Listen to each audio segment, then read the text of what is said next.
Around 10 minutes. I will do a brief introduction of the speakers, track chairs, and then we are going to pass to the streams of research and all the themes. So we are going to start with Yvonne Chopard, the first presentation, and then Luca Sabini, and then Cor Marnewick and Gilbert Silvius and Julie Delille, and the last presentation, Lynn Crawford. And then we'll have 15 minutes for questions and answers. We can use the raise hand or write the question in the box in the chat. And then in the end, Luca will present the call of papers. Thanks, Lorena. Yeah, let me spend a few minutes introducing the track. So first of all, yeah, I would like to thank you for joining in this little event, wherever it's morning, early morning, or late evening. I think that is in this I want to thank Lorena for kickstarting the activity to have this event. Is a kind of innovative way to advertise the track. I usually bother all my contacts during the autumn and winter before the deadline of the EURAM, and the network of all the track chairs.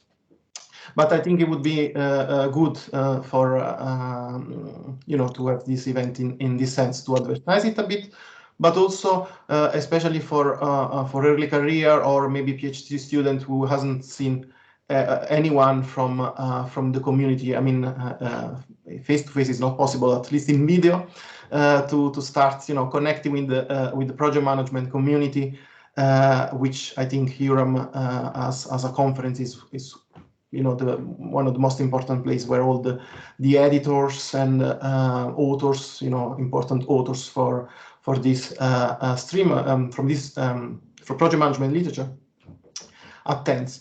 So a little bit about the track. As I was saying, I started probably four years ago at the beginning with discussing this with Gilbert. Our research interests were very similar on sustainability, in how projects were changing, how sustainable objectives were included within the project objectives, if and when and how, these kind of questions. But as we start attending EURAM, I come to understand that many people, many scholars were having very similar, if I can say, tangential interests, very close interests, and so probably the label would, as just sustainability, wasn't including all these perspectives. So that is the label, the project and society.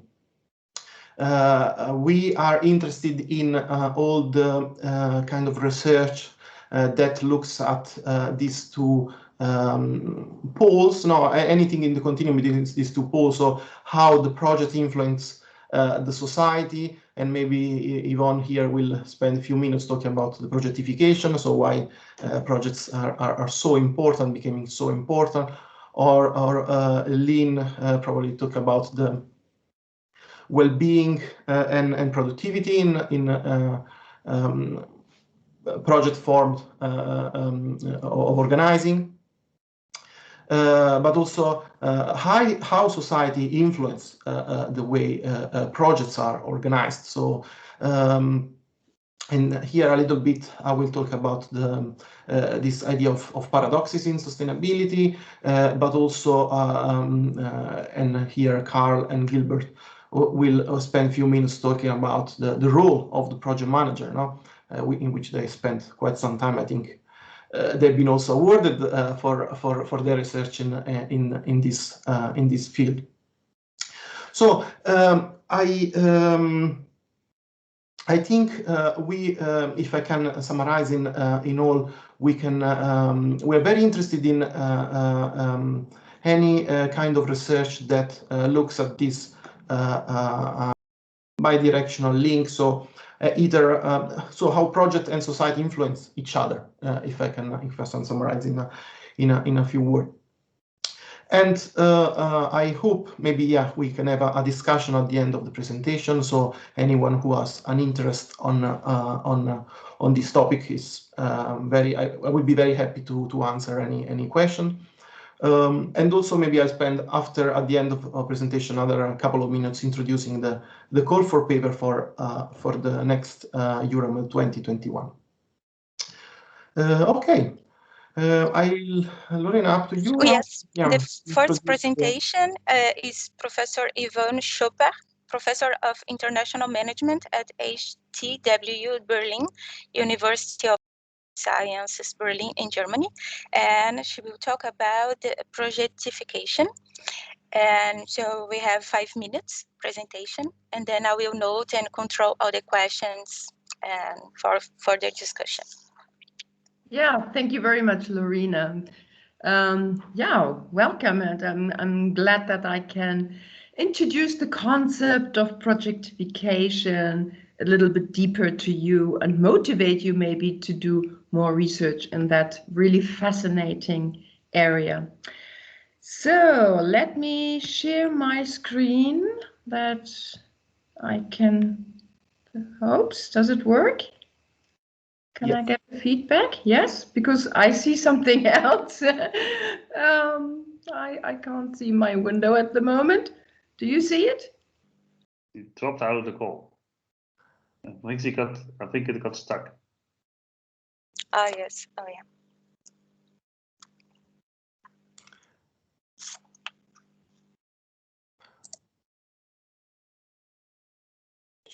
Should we start with another presentation while she? Or maybe you can follow or continue, Luca. It's the second presentation. Yeah. Okay. Yeah. Maybe. Yeah. While Yvonne restart her computer. Well, the bit of the stream of research in which I would be really interested to look into it. I label this as paradoxes in sustainability. So I want to spend just a few words now talking about how the introductions of sustainability within projects is so considering or including different sustainable objectives increase the complexity of a project. Now, this complexity, managing and addressing this complexity certainly will lead the project to a greater success or to achieve more sustainable objectives, or to be to increase its performance. But I'm not particularly interested in looking into this. What I argue is that the consideration of an extra layer of objectives that by themselves sometimes they are contradictory. They cannot be achieved at the same time. Creates a sort of tension in project manager routine and work. So I always made the example of whether in construction you want to monitor and you want to increase the quality of air within a building, so introducing thousands of sensors to introduce to monitor the flow air or the heat flows within a building, but then this sensor will use more energy, so you consume more electricity. Or another example very often on strategic level, whether or not the dam that produce renewable electricity, whether to build a dam, but this dam will create a lake that will displace local communities that live behind this dam. So whether you want to increase the production of renewable energy or displace local communities. So this kind of trade-off are happen all the time, and especially when we ask the project manager to consider the sustainable objectives. So what I wanted what I'm looking and what I would really be interested in looking at is this kind of tensions that leads to paradoxes. How how these things are addressed by project managers. So again, I argue that the first step is going to be to acknowledge this, which in general management literature, this is quite well investigated, or is an established field. While in project management, this is less. I don't find many research looking into this. So probably the first step would be I'm calling for empirical research on understanding and uncovering those ways in which project manager deal with those paradoxes. Of course, those by definition cannot be solved. No, paradox is something that cannot be solved. But how these things are managed, how project manager address, if they acknowledge these, and how they address. So, and this is potentially very interesting also to develop a set of strategies. How we are going to suggest to project manager which strategies they could use, they could implement to manage this tension, and therefore to manage these paradoxical situations. And that is, in a nutshell, what is my last stream of research interest, I can say, and what I would be really interested into look at. Thanks. Okay, thank you, Luca. I didn't introduce you, but Professor Luca Sabini, Senior Lecturer in Project Management at Hertfordshire University Business School, United Kingdom. So, Yvonne, your presentation it's starting up, okay? Your mic is off. Okay. So I did the second trial, and I think it's better now that I'm not sharing my screen, just to make sure that we do not have the same problems again. So I would like to talk about what is projectification and how did this concept develop over the last couple of years. So projectification, this is this famous amalgam of project and organizational transformation that Midler was discovering in the 1990s. And what we see since this time is that at that time it was really a very specific phenomenon that he observed at the car manufacturer Renault. And so since this time in the last 20 years, we see that this concept of really doing the organizational structure in the organizations more and more in the form of projects, that today projects play the center stage of labor, is the phenomenon that interests us here. So it's not only that the industries have very much changed, so not only car industry, but today we also talk about the public sector, for example, but also scientific research or arts that is more and more project-based. But we see it also more and more becoming a part of our private life and of our society. That is even going so far that Lundin speaks about the fourth industrial revolution or the next Kondratiev cycle when we talk about the project society.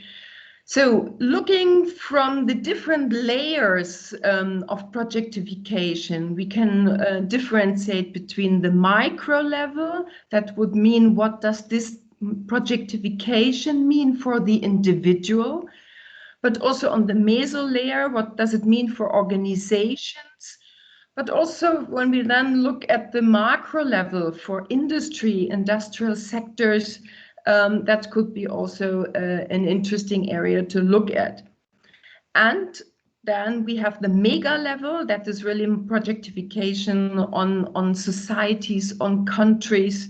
And one layer on top would be then the meta layer. So what does it really mean for us as transformation of our humanity, of our global relations?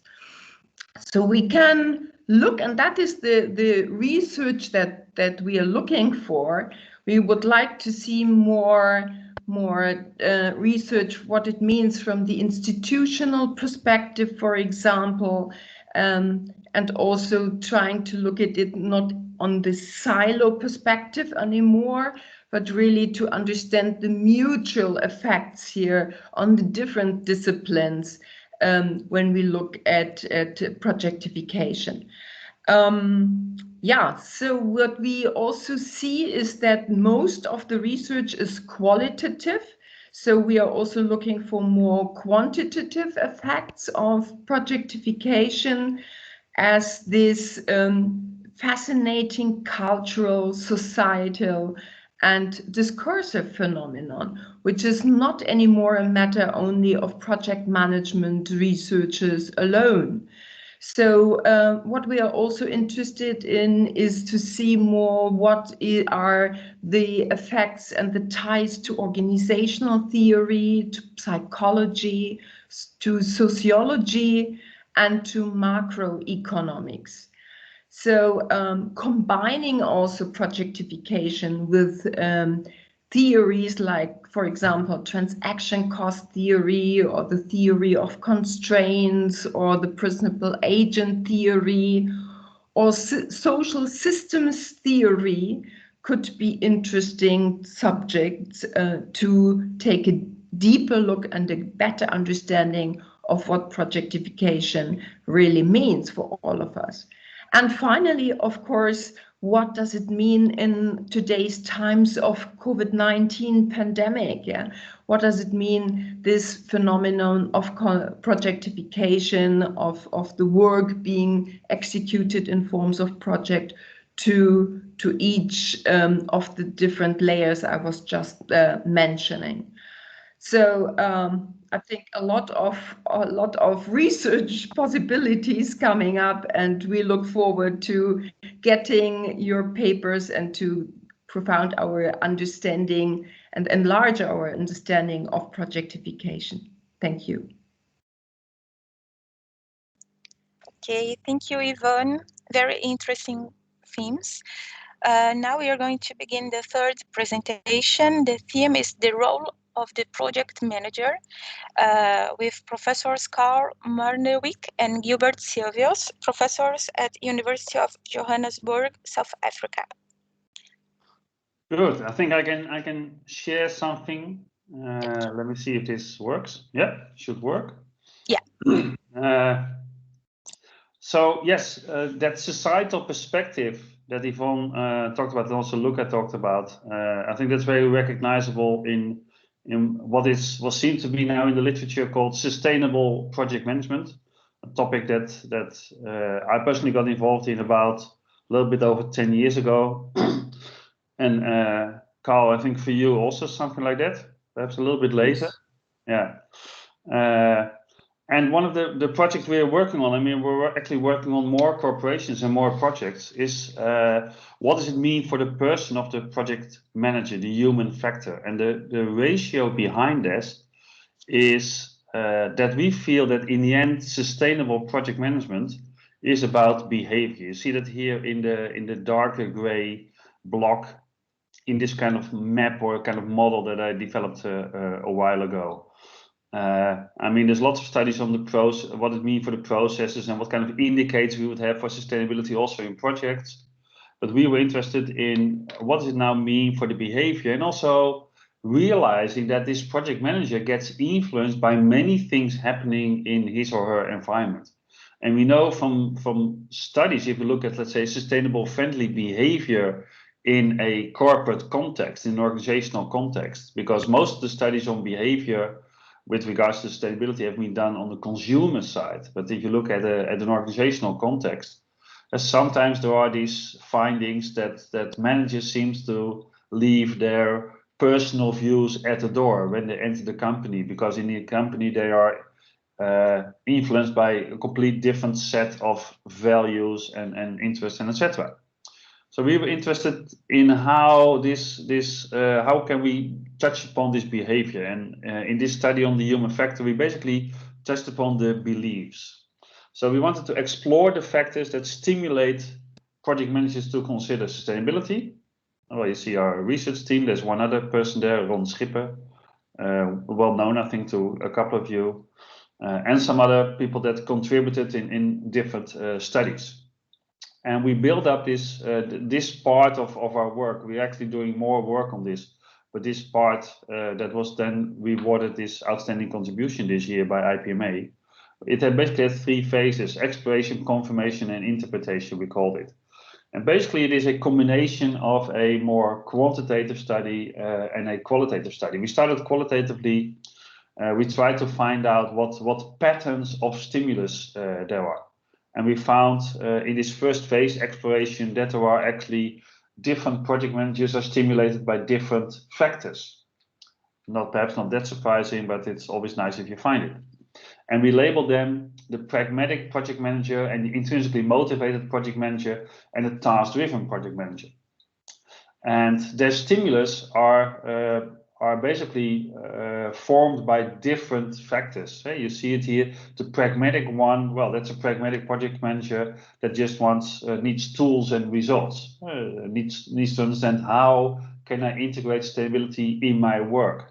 The intrinsically motivated one is intrinsically motivated towards sustainability, has a positive attitude towards sustainability, but probably needs some guidance to interpret sustainability also in the way that the host organization is interpreting that. Sustainability has many perspectives and many aspects, and you can have an intrinsically motivated project manager running off with non-material impacts, non-material impact areas of the project. So you want that project manager to focus on the right things, the things that have the most impact.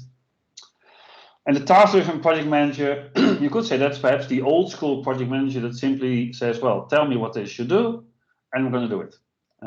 So it needs an assignment. And there are still quite a number of project managers like that, and they're not bad.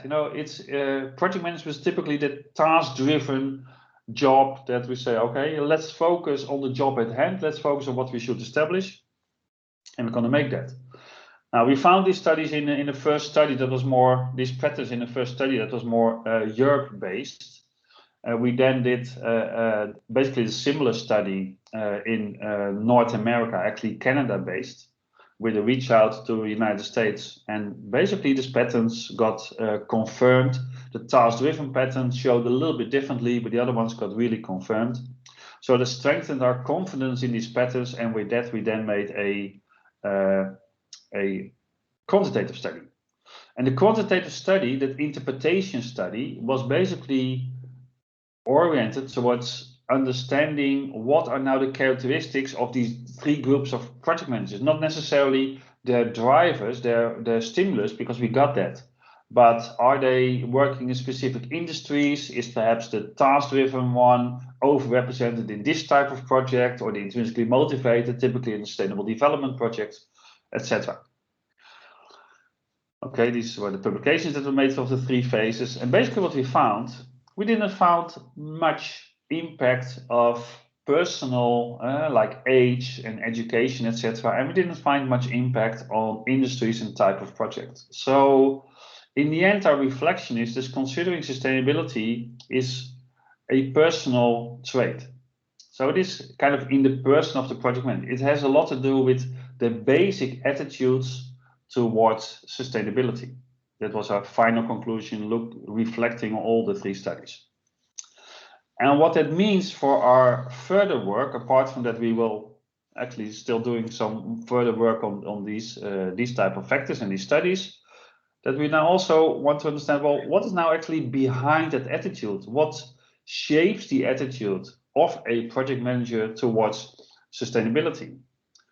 And the first indication, I mean, there are different factors there. There's also kind of really personal and character factors there, but also education and knowledge and cognitive elements play a role there. So you can ask yourself whether that would not link also to the competences that we expect on project management.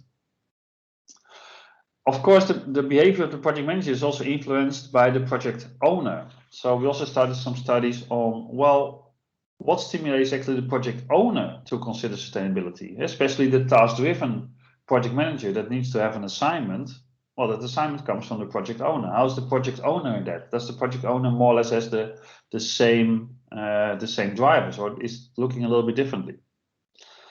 And on a third layer, you could also say, well, we look now at the project manager and we might look at the project owner, but how about the project team members? Isn't that kind of the same? So we also want to understand, how do the project team members think about sustainability, perceive sustainability in the project, and how do they work with sustainability in the project?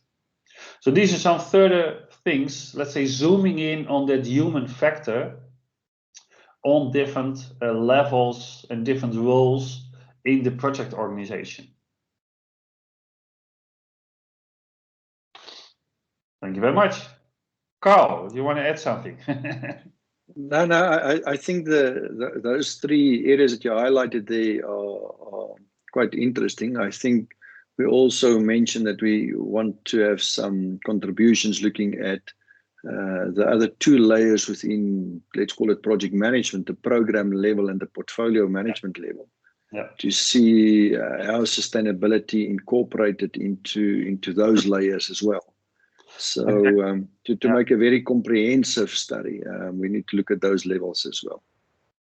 Yeah, I think that's actually it's another area. Sorry, I stopped the sharing now. Another area that we're working on in trying to understand what are now the linkages between a sustainability strategy of an organization. And we see many organizations moving towards a more active approach towards sustainability in their strategy, but we don't see it trickle down that much in portfolio management, program management, project management. And also in the literature, these layers seems to be covered as separate, isolated layers where there should logically be a connection. So the linkages between the layers, strategy, portfolio, program, project management, is also, you could say, another program that we're working on, that we're looking for. Well, first probably case studies to see how organizations do that, and then perhaps try to find some more framework on that and see if we can do a bigger study with that.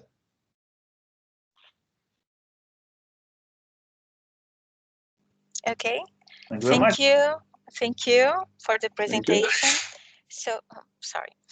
So we are going to continue with the fourth presentation, projects in times of pandemic, with Professor Julie Delisle, assistant professor at École des sciences de la gestion de l'Université du Québec à Montréal, Canada.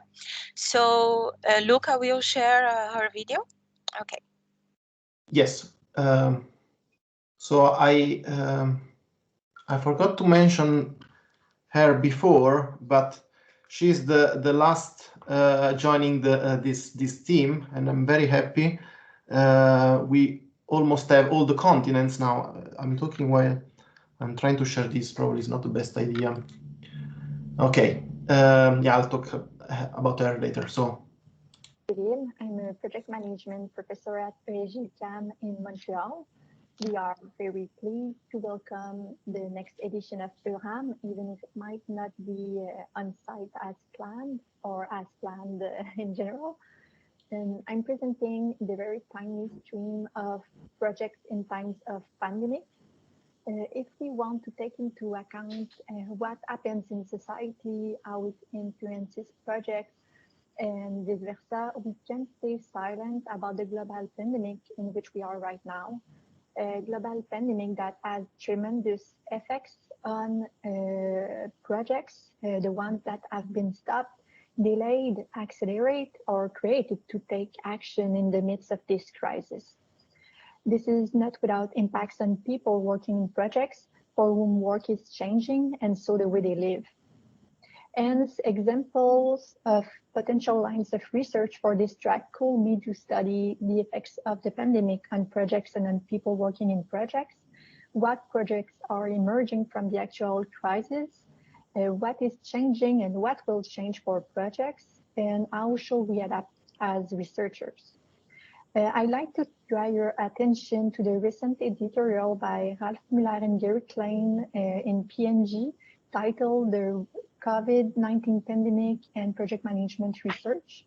I think it can be very insightful to understand potential implications of what is happening right now on project research. They identified 4 potential research stream post-COVID-19, which are, well, the first one is understanding of current practices under the pandemic. So how the context has driven new practices, for example. The second one is anticipating required change. For example, the need to focus on resilience instead of effectiveness. The third one is developing new practices as study that will investigate the implications of new ways of working at various levels for the individual, the project, the program, portfolio, or organization.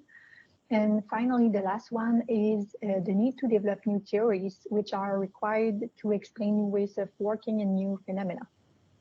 So you might have a research project going on, exploring explicitly the actual transformation of projects and society in COVID-19 context, or probably you might have been studying other topics and maybe have emerging results that can contribute to this stream as things have changed in the last months.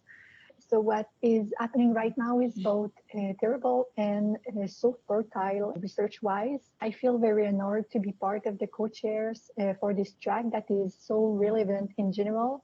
And what is happening right now, in my opinion, highlights its importance all the more. Thank you very much.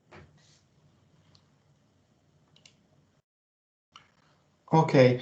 Yeah, I was saying that she really wanted to join, but it was too early. It was 4 a.m. in Canada where she's based, so she was so kind to record this short video. If anyone has a question, I mean, you can direct to me or just to have straight. She told me that she's fine. Yeah, thanks. Okay, so now our last presentation, Professor Lynn Crawford, professor and interim head of School of Project Management at the University of Sydney, Australia. So she will talk about well-being and productivity in project work. Yeah, the microphone. We need the mic on.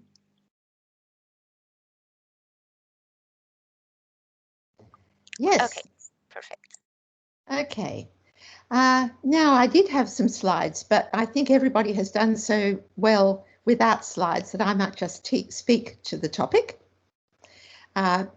which I think is often much more effective on Zoom calls because you can still see everybody. I have become very interested in the concept of productivity, the idea of productivity in project work and what that means. Peter Drucker has said that the productivity of knowledge workers is the most challenging managerial issue of the 21st century. And I think this ties together some of the themes that have already been discussed, because one of the things that has really been forced upon us with COVID-19 is remote working, which actually puts a whole different complexion on the idea of productivity and what that means. So my proposition is that project work is actually knowledge work, because knowledge work is described in the literature as being non-repetitive, creative, intangible. The actual work is intangible work, managerial work, knowledge work. It involves information and it involves the development and use of knowledge. Knowledge workers, like project workers, have to identify the tasks themselves. They have to define the scope of the work that they do. They have a large amount of autonomy. They need to be innovative. They need to continuously learn. And this is all according to Peter Drucker, who again says that productivity of knowledge work relates to quality rather than quantity. And there's often a lot of focus placed on, if you look at productivity, and there's a considerable amount of productivity literature, but very small amount of literature on productivity and research done on productivity in project work. But we can actually draw on the considerable amount of work that's being done on productivity of knowledge workers and think about that apply that in the project context. There have been a number of impacts on productivity of work generally and of project work. One of those is projectification. So there's been an impact on the nature of work. More and more work is becoming project work. So projectification has been one of those impacts. Digitisation. The changing nature of work in response to the ubiquity of data, the impact of artificial intelligence. And I've mentioned already distribution, the increased amount of work that is being done as a result, not necessarily as a result, but certainly accelerated by the impact of COVID-19, so that more and more work is being done in distributed teams rather than co-located teams. And all of that is increasing the amount of stress that might already exist within the project context. Now, there's a certain amount of research that has been done in projects in terms of stress, which we can draw upon, but it's not just stress, there's also well-being. So there's a bit more on stress than there is actually at the moment about well-being. And then also the concept, the idea of the impact that well-being has on productivity.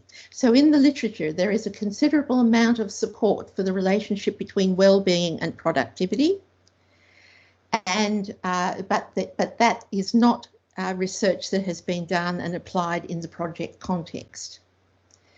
But it does raise the question as to what is productivity in projects. We're used to productivity in terms of the amount of tangible outcome from a particular process in manufacturing and things of that sort. But what is productivity in projects? Is it something in the process? Has it to do with the amount of time, for the instance, that is spent in the management of projects? Has it to do with allocation and consumption of resources? Has it to do with overall efficiency or efficacy? Has it something to do with the product? Or has it to do with the impact? What is the benefit and the value that is being derived as a result of the project, through the project? Is it about what is done during the course of the project in order to increase the impact, the value, perhaps the sustainability of the project? So ultimately, the kinds of questions that I would really like to be seeing answered are, what is productivity in projects? So I think that's a really important question, has not been addressed. And productivity ties very much back to sustainability, because sustainability has to do with the use and consumption of resources, of effort. So what is productivity in project, and how is that productivity affected by well-being at work? Well-being, again, has to do with sustainability. How is it affected by context? For instance, COVID-19.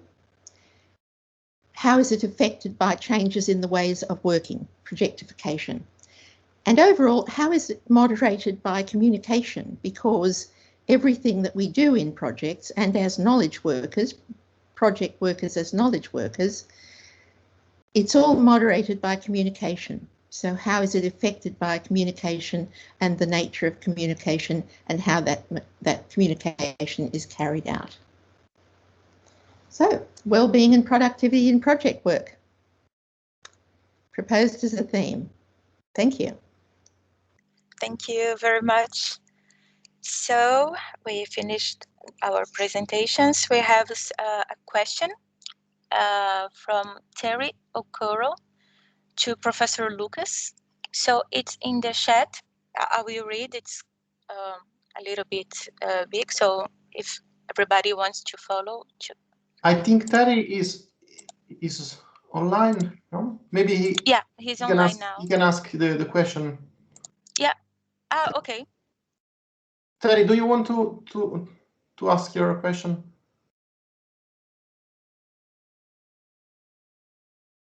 Terry.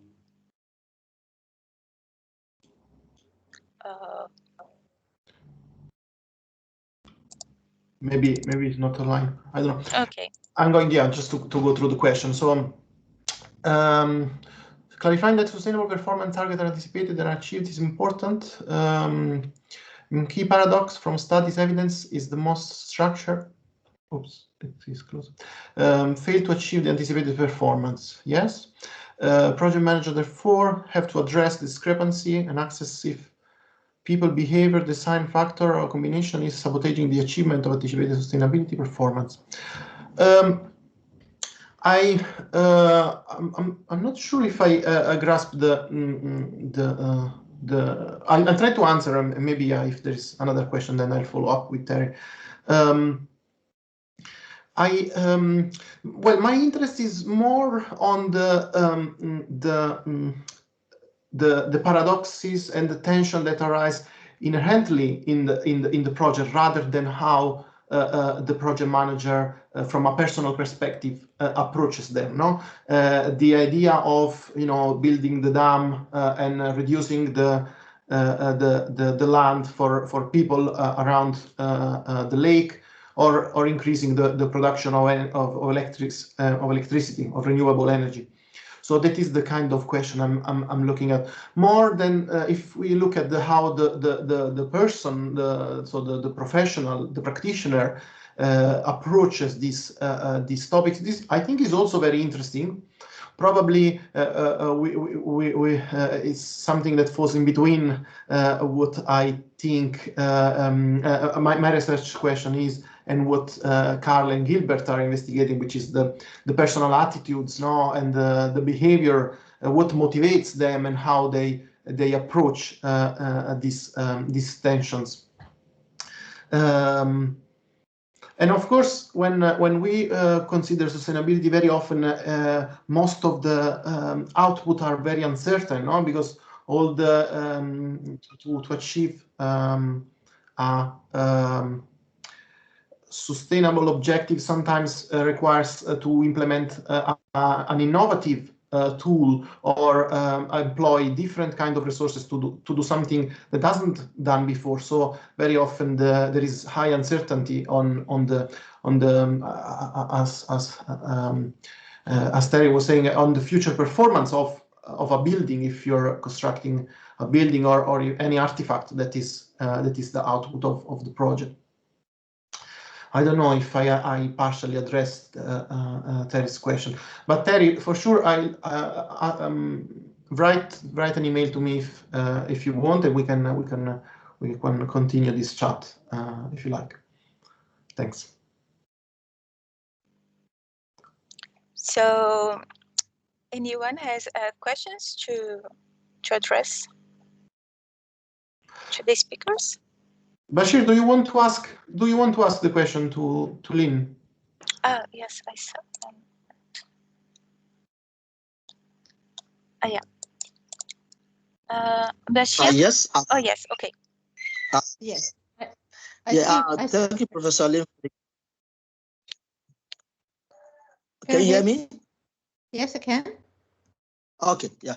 I just, I mean, I am a PhD student as well from Sydney. So I'm working on the well-being of the project managers and specifically the mental health. So I was trying to ask, in terms of challenging the existing studies that focus on the theory of job demand resources as the main theory they use to explain well-being and stress among the project works. I was looking at, is there any possibility of, looking at it from organizational system perspective, driving from the way the environment affect the permanent organization, and that drive to the temporality and how those three core factors behave to shape the well-being.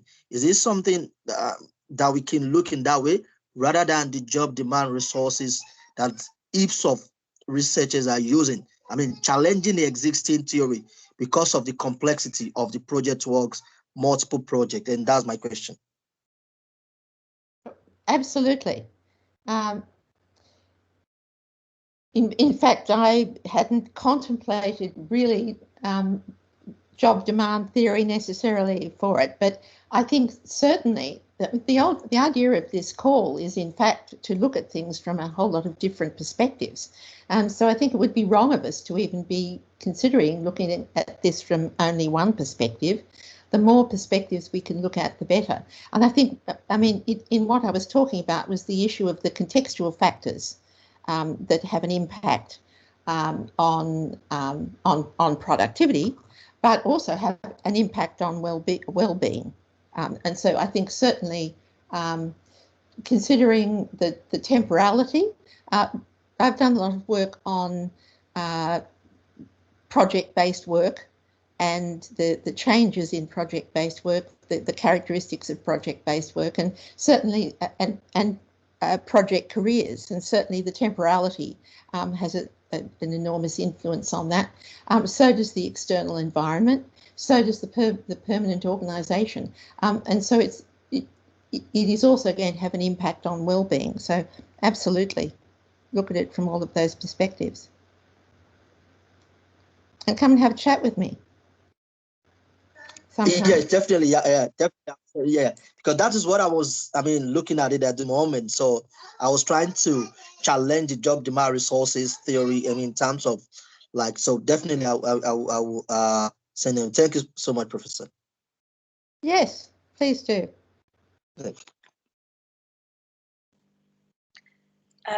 Okay, I have a question for Lynn too. Also, I work with well-being, but the impact of nature in well-being.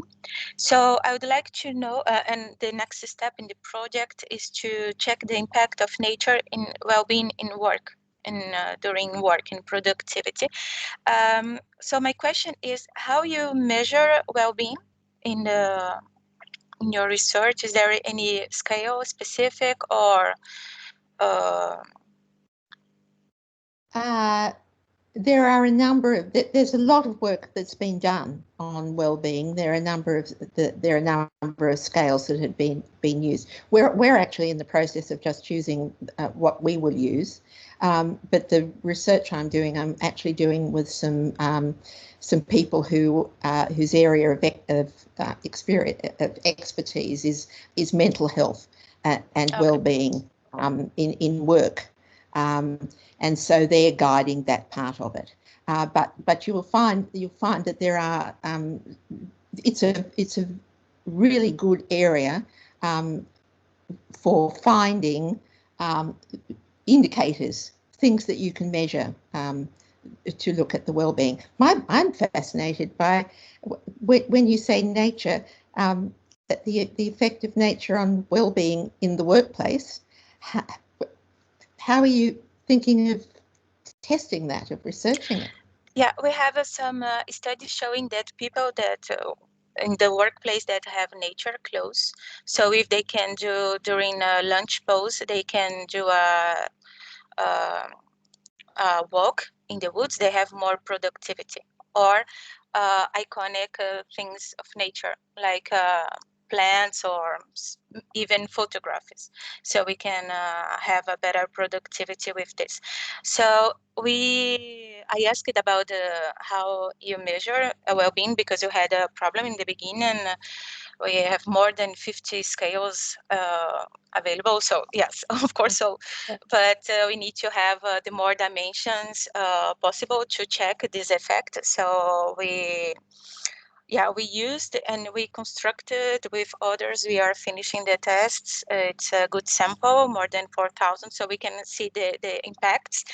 So now we are going to work in the the impact of nature in well-being in work.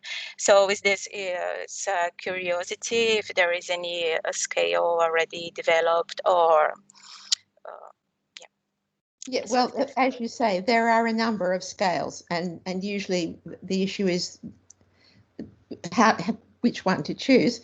Do you actually have a scale for productivity? No, for productivity, no. That's the one that's hard, but then there's quite a lot that's been done.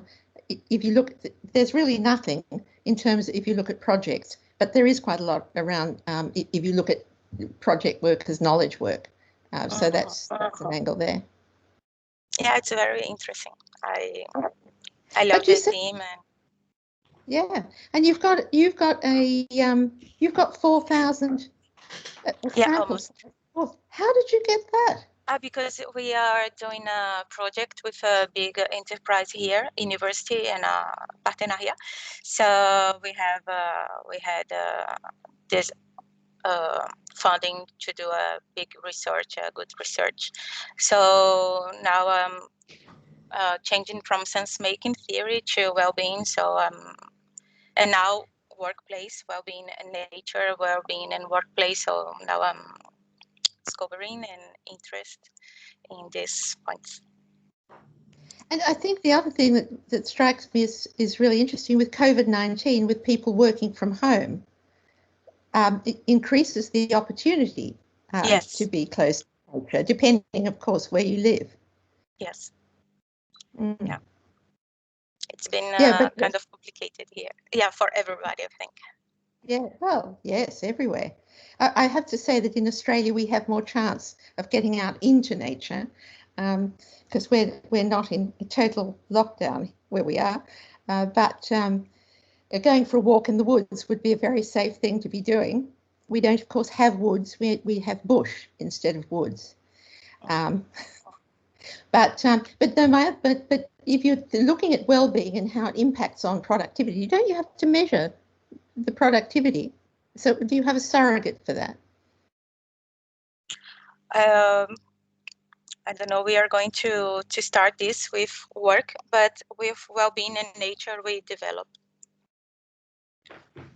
If I understood well, I'm sorry. No, you had said you were looking at the relationship, the impact of nature on well-being and therefore on productivity. Yeah, but this it's in the future, not for now. Is there anything already? Oh, sorry, Luca. I really hate to do this, but when there is a good discussion going on and I need to keep track of time, you don't know how much I hate to jump in and say I'm it's my nature as a project manager. I say okay, try to keep track of time. I think there's a good discussion going on, and yeah, for sure you will continue this. But just for the sake of this event, I'm going to close, and I need just probably I'll do it a little bit quicker. I need a minute to close it down. So I would like to thank all the track chairs to come in early morning, evening, afternoon to this event, and also to the attendees. I think it was quite useful not to also to show our faces and to discuss. I'm going to share the record of this on the social. Just a little bit of information. So let me share the screen. Okay. So next EURAM, so I wanted to introduce the call for paper for the next EURAM. So the one is going to be in June 2021. So the deadline as usually is in January. And it is the 12th of January 2021. The deadline is not up to the track chairs to be moved, but is managed centrally by EURAM. So I'm really sorry when I receive maybe a last second email from some authors. We need another day. Unfortunately, it's not up to me. The acceptance then is in a couple of months, so in mid-March usually. The conference is competitive. That means that there is an acceptance which range between 75 and 80%. So we accept work in progress as long as the research is sound and is rigorous. That is fine, but be aware that there is a potential rejection. So papers and the short papers goes through a double-blind review process. So I encourage you to submit, but bear in mind that has to be a good paper. So there are 14 strategic interest group, and our track project and society is in the project organizing track SIG. So if you feel you are you're doing research in project management, but maybe you feel is not does not fit on things that we discuss, be aware that there is a general track to which you can submit. Or this year we have 3 sub-tracks. So one is on mega project, is number 1. Then the second one is on the dark side of project, so corruption, social sustainability, and of course there is the project and society. So just wanted to reiterate that there is the whole community of project management, not just us. So to be fair with the other tracks. I think I exhausted the things I needed to say. So again, I thank everyone for joining. I don't know if you have anything else to add, maybe that I overlooked, I forgot. I had my bullet points. I went through all of them, but still I could have forgotten something. If not, thanks again for joining, and I'm sorry to disrupt the nice discussion that was going on. I'm sure you can continue in another place. And well, enjoy the rest of your weekend, and yeah, for dedicating Saturday morning or evening to this event. Thanks again.